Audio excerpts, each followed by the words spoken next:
Bonsoir à toutes et à tous, vous êtes sur France 3 Limousin, bienvenue dans le 19-20. Au sommaire de cette édition, une pompe à essence qui sème la discorde dans un village de Creuse. À Châtelus-Malvalais, la construction d'une station-service en plein bourg divise la population. Les poules font leur grand retour dans nos jardins. À l'occasion du salon avicole de Limoges, nous ferons le point sur cette pratique utile et dans l'air du temps qui consiste à adopter une poule. Et puis, à la fin de ce journal, direction Guéret où se prépare la Check Inside Party, en avant-goût d'un festival creusois qui a pour ambition de faire décoller la Creuse l'été prochain.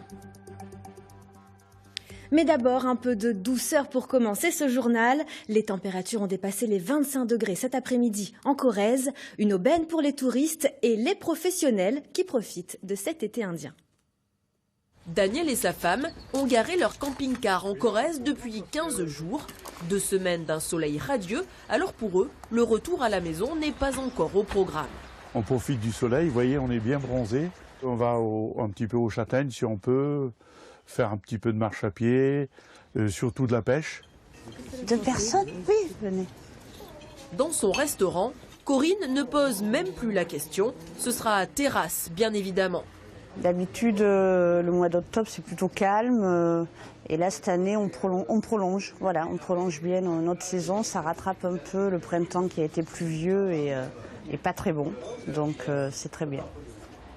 Du restaurant, au bord de la Dordogne et de Sagabar, il n'y a qu'un pas. Et pour ces Anglais, la promesse d'un après-midi réussi. Nous n'avons jamais fait la balade en gabar, donc c'est assez excitant. Et c'est une si belle journée, on est trop chanceux. Une autre embarcation s'apprête elle aussi à partir. Après un petit brin de ménage, le canoë de Kate peut prendre le large. Le canoë, on le range plutôt fin septembre par là. On a souvent des étés assez longs ici à Beaulieu, mais vers la fin octobre, pour avoir 25-26 degrés l'après-midi, c'est quand même assez rare. Donc là, on profite. Un été indien qui devrait se prolonger encore au moins une semaine.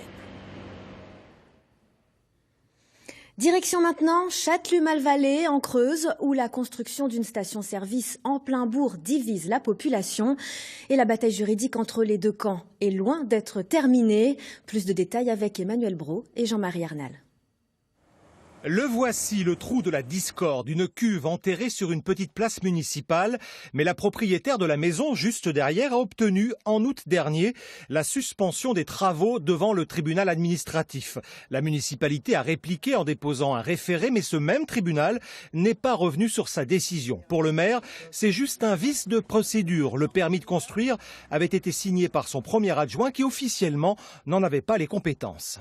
C'est un problème de signature.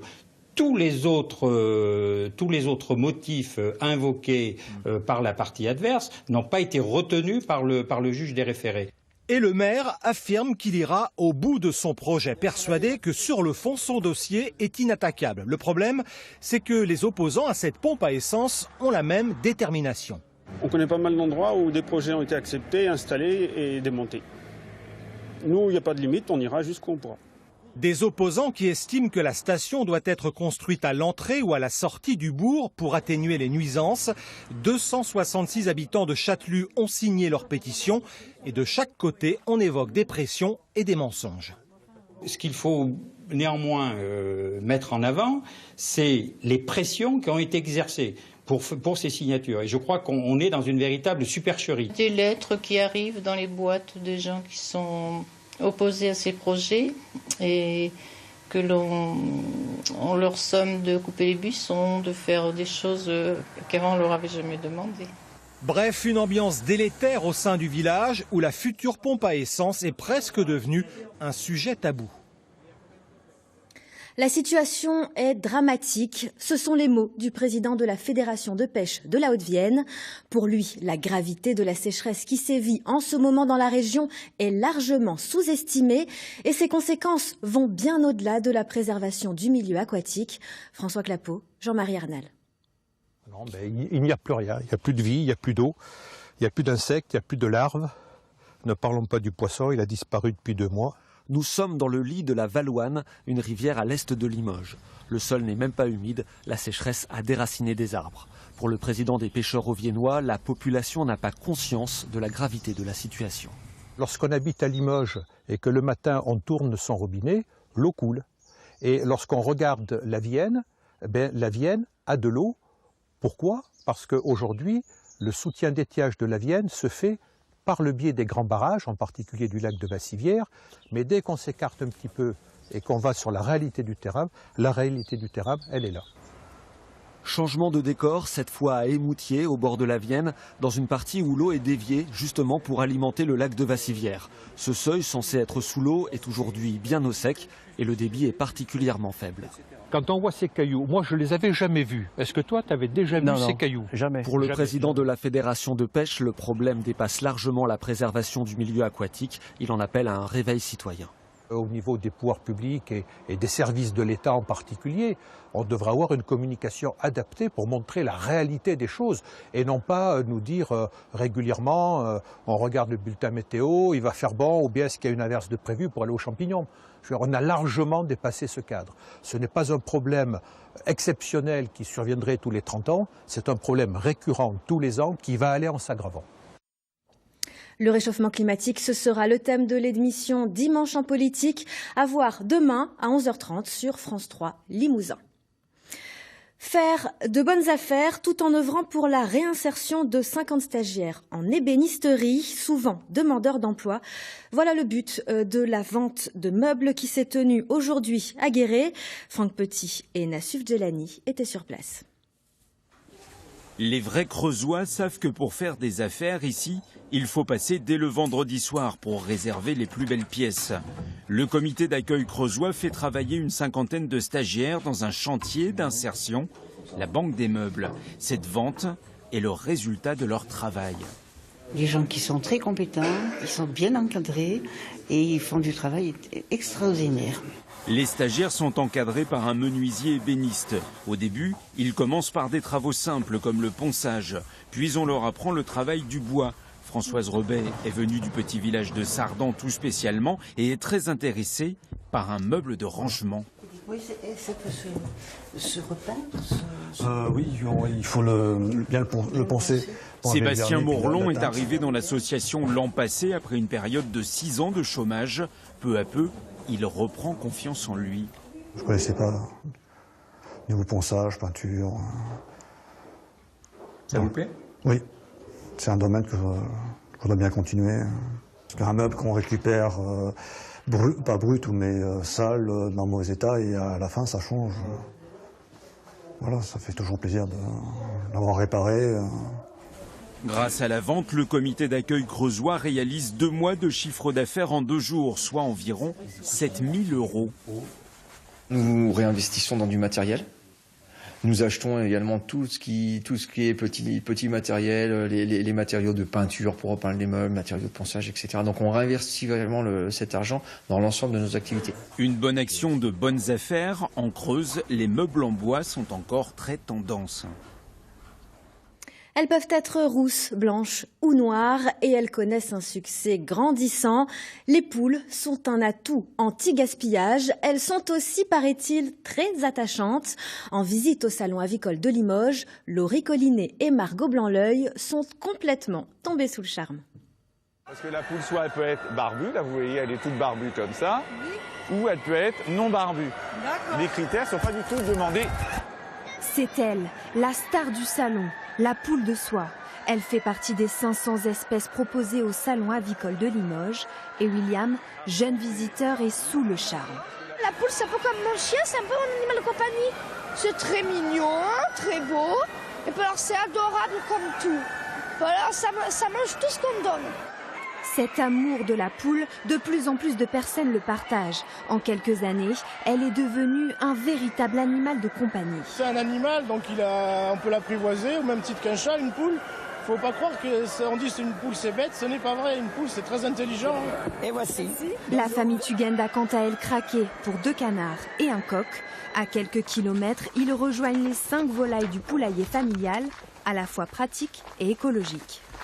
Il y avait souvent des restes et donc on s'est dit plutôt que de les mettre à la poubelle, autant faire profiter quelqu'un. Il s'avère qu'on a choisi les poules comme ça. Et en plus, moi, j'étais vraiment très attachée à avoir des œufs frais, des gros œufs bien jaunes.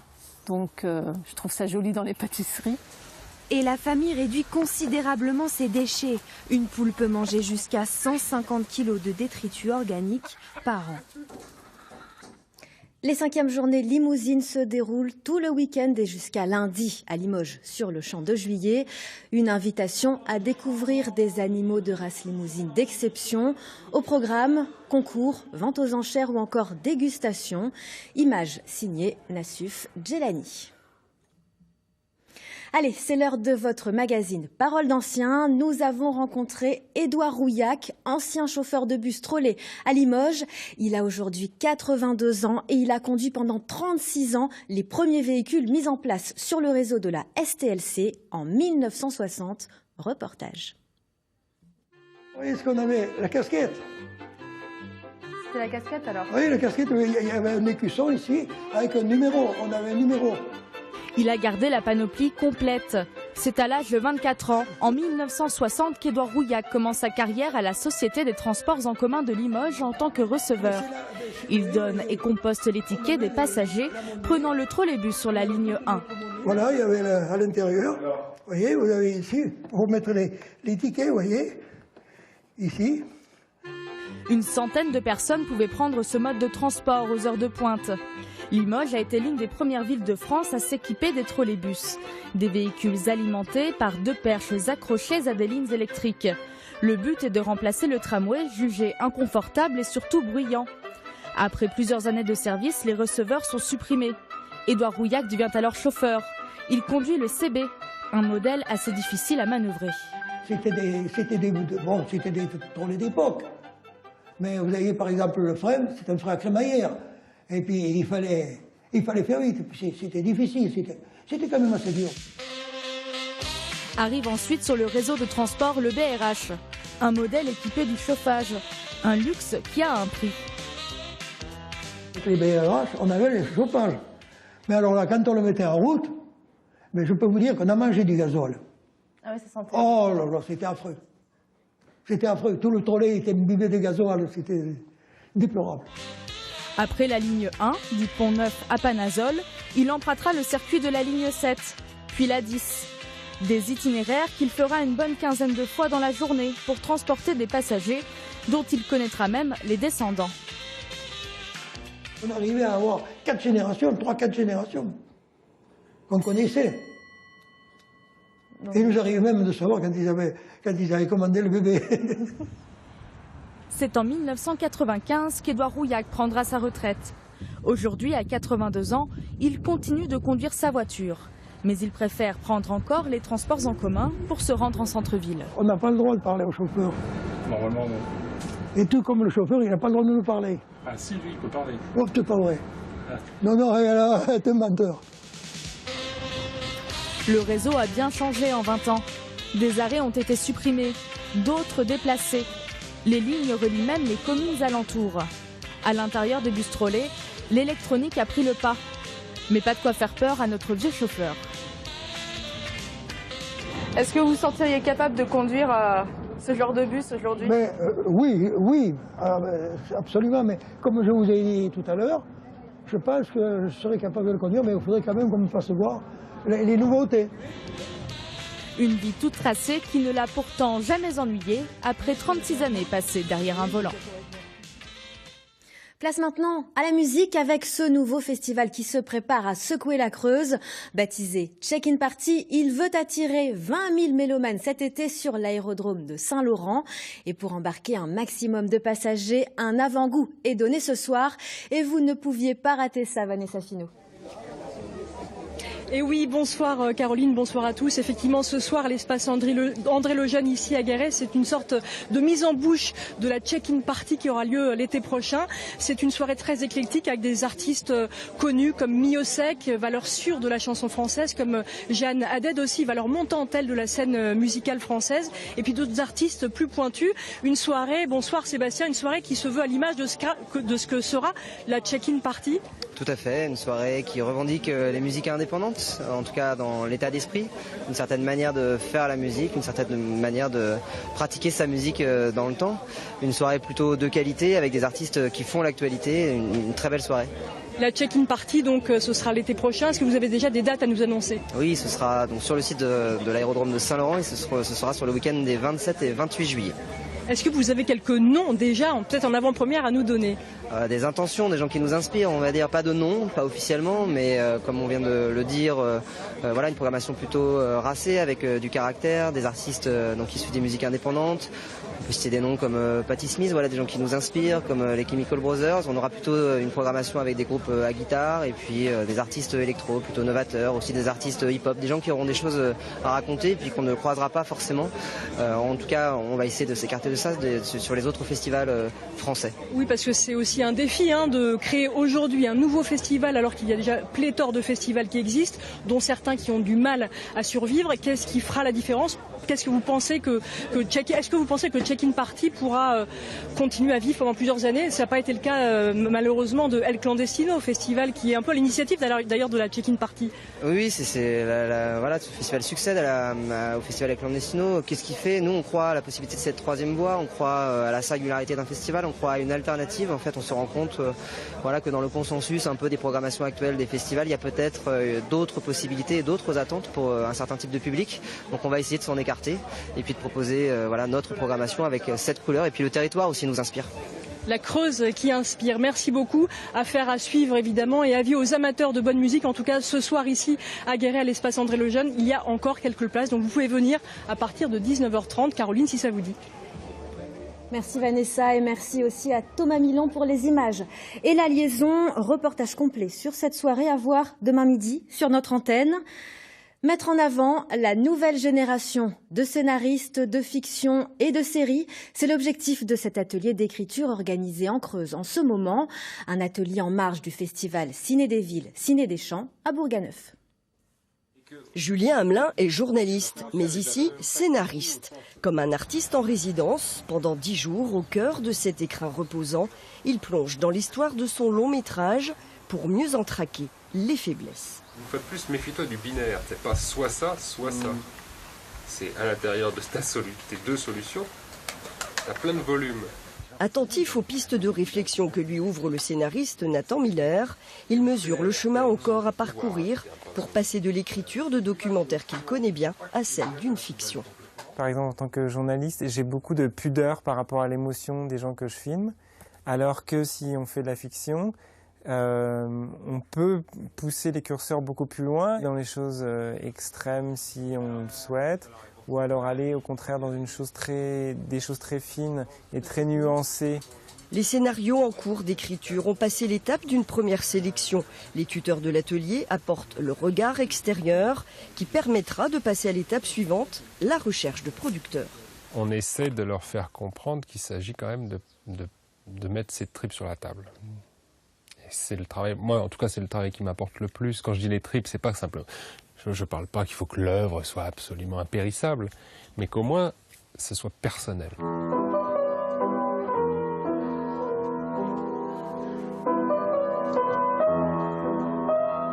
Charles Poultier a décroché avec 2 camarades d'études la plume de cristal de la meilleure bible de série au Festival international des scénaristes de Valence. L'atelier les aide à finaliser ce projet de série tourné vers les dangers d'Internet. L'actualité est tellement riche qu'on n'est jamais à court de nouvelles idées ou parfois même on se retrouve rattrapé par l'actualité parce que certains événements qu'on avait prévus comme une blague rigolote dans un épisode arrivent vraiment. Comédie, drame, romance, l'atelier d'écriture Claude Miller guide ses apprentis scénaristes vers peut-être un jour une salle de cinéma. C'est la fin de ce journal, mais le 19-20 continue avec l'édition nationale qui s'intéresse ce soir aux conséquences des inondations dans l'Aude. Certaines habitations sont déclarées définitivement inhabitables. Des psychologues vont à la rencontre des sinistrés les plus fragiles, notamment les enfants. Dans un instant, vos prévisions météo avec Jérémy Lebescon pour de nouvelles informations régionales. Rendez-vous demain midi. Belle soirée à tous.